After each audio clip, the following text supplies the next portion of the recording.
Good morning, this is World Cup Daily from Stoppage Time News. Everything you missed overnight in one sitting. Coming up, the hosts are gone. Belgium thumped the United States 4-1 in Seattle, and with that all three co-hosts are out of their own World Cup. Cristiano Ronaldo's tournament ends too, a stoppage time winner sending Spain through and Portugal home. And FIFA is in the dock with real questions now over Gianni Infantino's future. It's Tuesday the 7th of July. Let's get into it. Arthur here, and overnight the last 16 finally emptied out, with two more ties settling two more quarter-final places. Start in Seattle, where the co-host stream died in the most emphatic fashion. Belgium were simply too good, thrashing the United States 4-1 to knock the tournament's biggest host nation out on home soil. It was a night that turned on American mistakes as much as Belgian quality, the goalkeeper Matt Fries gifting the ball away for one of the goals, Hans Vanaken punishing him, and a sloppy USA unravelling in front of their own supporters. And it came wrapped in controversy. Balogun had his red card ban suspended so he could play, and in the end it made no difference at all. Then to the other tie, and an ending fit for the occasion. Spain and Portugal was tight, tense and goalless deep into stoppage time, until the substitute Mikel Merino appeared at the death to win it 1-0. Argues it's Spain into the last 8 and closes the book on Cristiano Ronaldo's World Cup story. Portugal's head coach Roberto Martinez stepped down immediately afterwards. So the picture sharpens. Belgium will meet Spain in the quarter-finals. The United States join Canada and Mexico on the way home, and the Giants keep on falling. Now the story of the day, and it is a painful one for the hosts. This was supposed to be American soccer's great coming-out party, a home World Cup, record crowds, a nation finally paying attention. Instead, the United States are out, thrashed 4-1 by Belgium in Seattle, and the reckoning has already begun. One writer called it the biggest opportunity in the history of the American game, and said they wasted it. Christian Pulisic, so long billed as the face of this tournament, cut a crushed figure afterwards.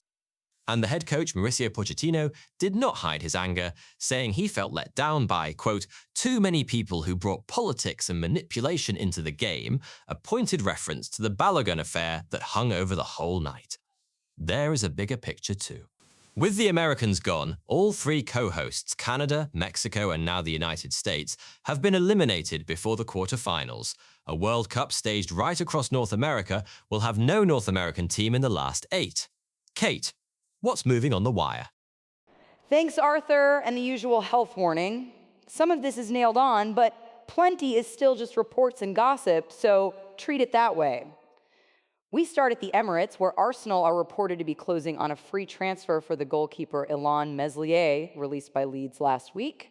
On Tyneside, Newcastle are said to be rebuilding at pace.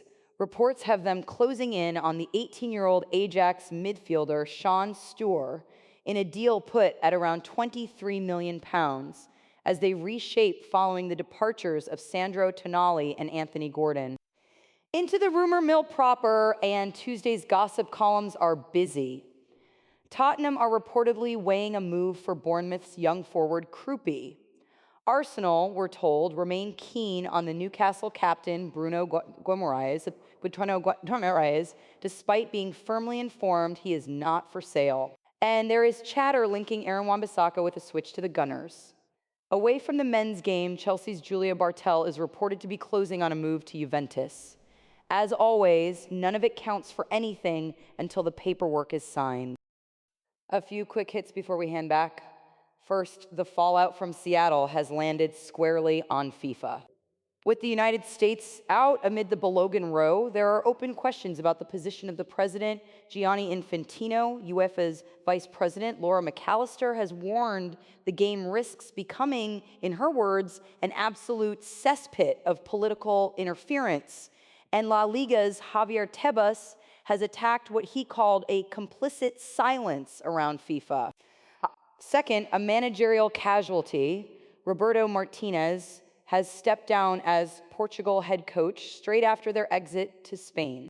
Third, a fitness scare among the last 8. Norway have been hit by a sickness bug in camp in the days before Saturday's quarterfinal with England, though the coach says his players are recovering. 4th, a measure of the fever back home. A peak of 9.1 million viewers stayed up overnight to watch England beat Mexico. And in the race for the Golden Boot, Erling Haaland is now level with Lionel Messi and Kylian Mbappe, with Harry Kane in hot pursuit. Back to you, Arthur. So what's next? Before the quarterfinals, the last 16 has 2 ties still to settle, and they are glamorous ones. Today, it is Lionel Messi against Mohamed Salah as Argentina meet Egypt, while Colombia take on Switzerland in Vancouver, the winners completing the quarter-final lineup. And what a last 8 it is shaping into. On Saturday, England's reward for surviving the Azteca is Erling Haaland's Norway-France meet Morocco in a heavyweight tie, and Spain, fresh from ending Ronaldo's tournament run, into a Belgium side full of belief. Hey, 42 here. In 1963, a Turkish man was renovating his home when he noticed something strange. His chickens were disappearing. Now, I'm as absent-minded as the next man, but even I rarely misplace my poultry. Quite rightly concerned by this unusual turn of events, the man investigated, and soon enough he located a small, roughly chicken-shaped crack in the wall of his basement. Sure enough, every so often a curious chick would hop through the mysterious hole, never to be seen again. Interest Amsterdam med everyone saw this weekend, and the drama is nowhere near done. That's your morning briefing. We're back with shorts through the day, and right here tomorrow, stoppage time news before the final whistle.